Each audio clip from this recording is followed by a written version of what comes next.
Si una lectura clara hemos tenido de lo que ha significado la guerra económica contra nuestro país, es la necesidad de una constituyente económica, de aprovechar lo que ha venido planteando el presidente, de una constituyente para toda la nación, para precisamente democratizar plenamente el acceso a los bienes y servicios de nuestro país, la democratización plena de todo el aparato económico productivo en Venezuela. ¿Qué significa democratizar? Significa garantizar la logística y distribución adecuada sin encarecer en las cadenas de producción, en lo que tiene que ver para que el producto llegue finalmente a la persona. Significa que las personas en el tiempo adecuado puedan regresarse a la cotidianidad desde el punto de vista de la economía y precisamente derrotar todo lo que tiene que ver con desabastecimiento, lo que tiene que ver con colas, lo que tiene que ver con las dificultades desde el punto de vista de los padecimientos que ha vivido nuestra población, consecuencia precisamente de la guerra económica. La guerra económica es en la economía lo que ha significado la guarimba desde el punto de vista de la seguridad.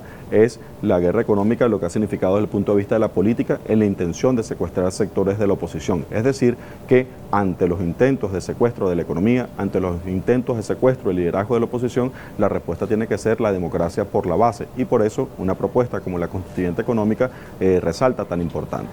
Bueno, salen nuevas premisas, salen nuevos temas en los que hemos venido trabajando. Uno es la cédula económica productiva. Este es un tema sumamente importante donde se va a atacar el tema de la simplificación de trámites por la vía de los hechos. ¿Qué significa la cédula económica productiva?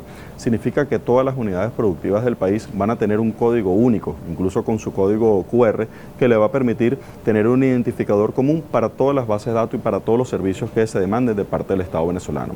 Eso lleva una premisa: a un productor nadie puede pedirle desde el punto de vista del Estado que dé una información que genera otro ente del Estado. Eso lleva un salto desde el punto de vista de la interoperabilidad. Por ejemplo, si una persona va a hacer un trámite ante SUNAGRO o ante la SUNDE o ante cualquier instancia y quiere saber cuánto es el impuesto sobre la renta, no puede ser que se le pida al productor cuál es el valor del impuesto sobre la renta. Le corresponde al ente determinado, a través de la interoperabilidad, poder acceder a las otras bases de datos y tener la respuesta. Estas unidades productivas, con ese identificador común, con sus datos generales ya identificados desde el punto de vista de la información, ya con eso, con ese número, pueden ir a cualquier fuente de información que se requiera desde el punto de vista del Estado para poder hacer sus trámites y hacer sus procesos. Esa institucionalidad lleva, por supuesto, a que vamos a tener, acompasado con la cédula económica productiva, un sistema de información económica productiva que de alguna forma nos permita tener realidad, visión clara de la economía real, de cómo van todos los procesos desde el punto de vista de la producción de nuestro país. No puede haber democracia sin los derechos políticos, no puede haber democracia sin la democracia espacial, es decir, la distribución de la riqueza en el espacio, en el tiempo, y no puede haber sin democracia en lo económico. ¿Qué significa la democracia en lo económico? ¿Cuáles son los desafíos que están planteados? Nuestra Constitución, que es una Constitución de vanguardia, amerita profundizarse precisamente para poder llegar a este concepto desde el punto de vista de la democracia en lo económico. El tercero es fundamental, tiene que ver con la sustitución de importaciones, la incorporación de los eslabones débiles que están en este momento en el sistema productivo, que tienen alta dependencia de importación y que tienen que ser resueltos para que anden las cadenas productivas.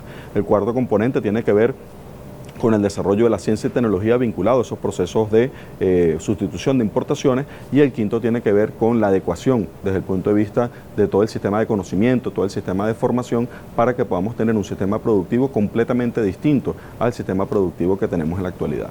Estos temas son vitales que el país los asuma y que el país los discuta. No precisamente la falsa diatriba, que quienes pretenden una guerra contra nuestro país, quienes pretenden arrodillar a nuestro país con las vicisitudes desde el punto de vista económico, pretenden alejarnos de temas estructurales desde el punto de vista del debate. ¿Qué es un tema estructural desde el punto de vista del debate? Venezuela en este momento asiste a lo que se llama el bono demográfico. Es un momento breve que tiene el desarrollo de la historia del país, donde la mayor parte de la población está en edad productiva. Nosotros vamos a tener desde el presente hasta cerca del año 2037, 2040, un crecimiento desde el punto de vista de la población que está en etapa productiva.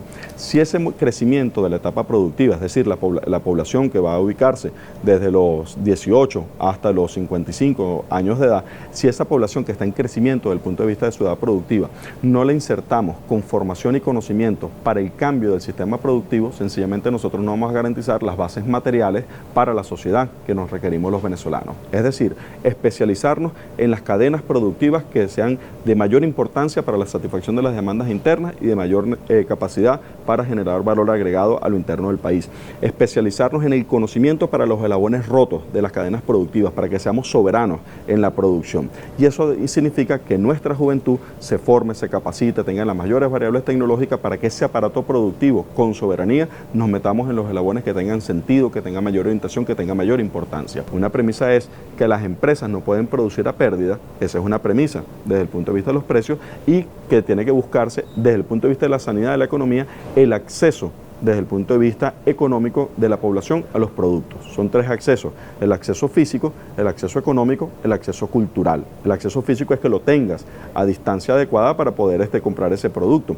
El acceso desde el punto de vista económico es que tengas los recursos para poder tenerlo, y el acceso cultural juega mucho sobre todo en variables como la alimentación, que es que tú tengas el patrón cultural para aquellos productos que hagan una dieta desde el punto de vista sano, o lo que son los patrones de consumo general que asume la población. Un elemento fundamental desde el punto de vista de la perturbación de los precios tiene que ver con el dólar paralelo. 70% de la perturbación viene precisamente por el dólar paralelo, por la pretensión de utilizarlo como marcador, pero en términos reales de la economía real no es un marcador. ¿Cuántos compran realmente a ese valor? ¿Por qué razón? Un producto íntegramente de producción nacional, porque pueden venderte a la orilla de la carretera yendo hacia el Tamacuro. ¿Por qué razón te pueden decir que cambia porque cambió el dólar? Evidentemente tiene que ver con una lógica, con una ética desde el punto de vista de la construcción de los precios, que es un tema a resolver. Nosotros tenemos que restablecer un equilibrio desde el punto de vista de los precios y construir una nueva filosofía. Y esa nueva filosofía tiene que ver con el productor optimizar sus funciones de costo, optimizar sus métodos de gestión, optimizar la tecnología, que es una variable de la producción, no producir a pérdida y al mismo tiempo que puedan ser los productos accesibles desde el punto de vista de la población. Que hacer un llamado muy grande, muy profundo a todos los venezolanos, a precisamente vernos en el diálogo, vernos en la paz.